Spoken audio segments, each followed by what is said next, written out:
Welcome back. Derivatives are not the only problem facing the financial system.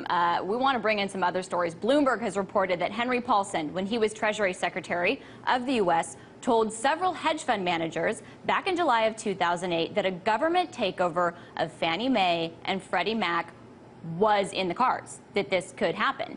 Now, this is even though he had testified before the Senate about a week earlier saying that government intervention was not likely in the cards. Now, of course, we know what happened. The government came in and did take over Freddie and Fannie back in September of 2008. Okay, now fast forward. What do we see? We see the MF Global saga continue, and now it turns out John Corzine reportedly bet $11.5 billion on European sovereign debt, trying to make his now bankrupt firm profitable, and this is almost 2 times what he disclosed to investors. So what do these stories have in common? Well, crony capitalism, okay? What role, though, does it play in giving an advantage to big investors at the expense of everyone else? I'd like to bring back in Nomi Prins to have this discussion. She's senior fellow at the think tank Demos, also author of the book Black Tuesday, which you see there, and she's in LA. And Nomi, actually really quickly, before we get to these stories today, I just want to follow up with the derivatives conversation because there's so much to touch upon, and I know our producer, Dimitri Kofinas,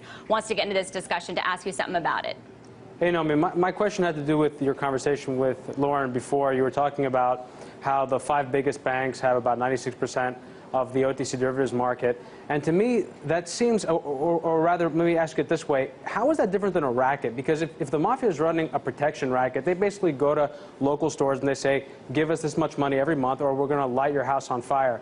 How is it different when these banks are in such a position where they can continue to take risks like this, expanding the size of the OTC market by over $100 trillion, but every time there's a problem, they say, if you don't bail us out or give us more money, we're just going to crash your economy? It's very like the mafia. The thing that the banks have going for them that sort of local mafia bosses might not is that they can throw in the fear factor, definitely hold guns to the international community's head, but they also have the knowledge that the government is A, going to subsidize them, and B, even before subsidization is needed to cover losses that might happen, you know, they have the FDIC, who is effectively ensuring the deposits that these banks hold. Goldman Sachs doesn't really hold deposits, but they got to be called a bank in the fall of 2008 anyway and have that protection. So they even have protection into creating the risk. They know they're going to get subsidized, taking it out. So they're definitely like a government-sponsored mafia in that respect.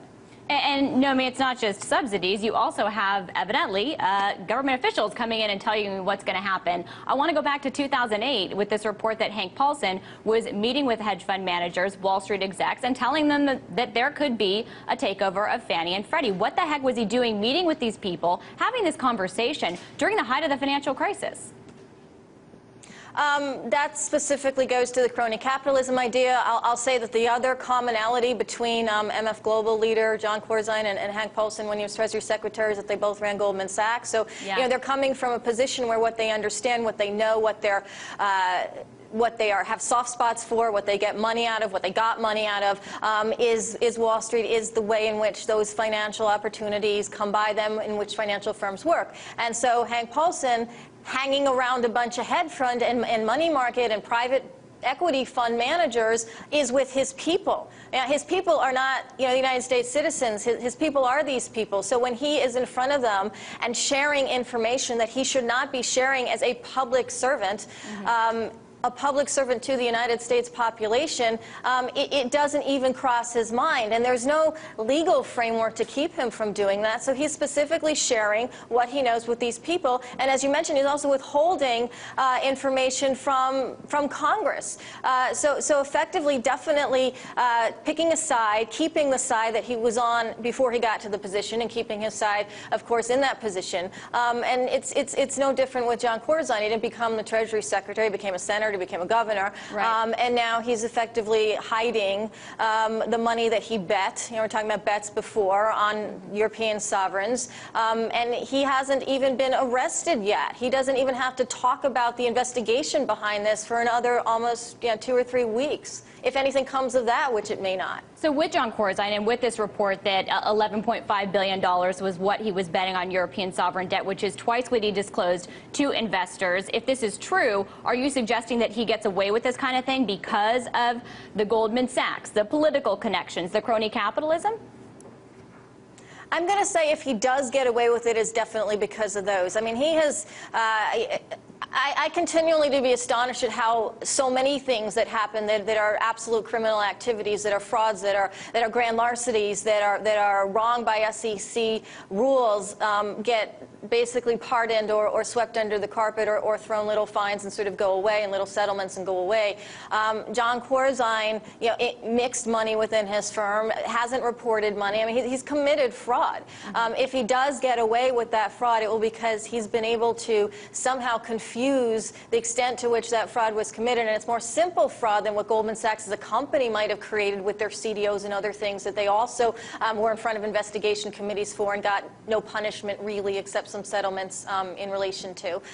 So if that happens, it's because of his relationships with all of these people. But it's going to be harder for him, hopefully, to get away with it because it's so obviously criminal.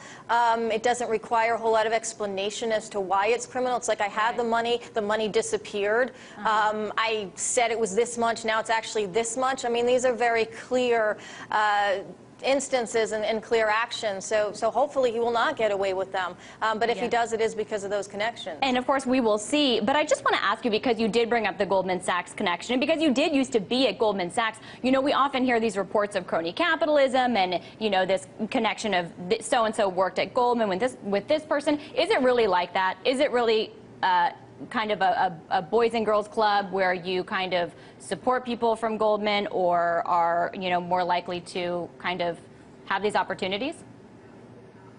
It's very much a boys' club, really. I mean, yes, I was there, and yes, I'm not a boy, but it tends to be a boys' club. It tends to be, relationships within the firm when these people leave the firm that are cultivated over years. That started in universities, that started with family relationships. I mean, there's so much that goes into this. It's combination of sort of crony capitalism and old boys network all rolled up into one that starts at a level of international finance and sort of goes into international politics and back the other way.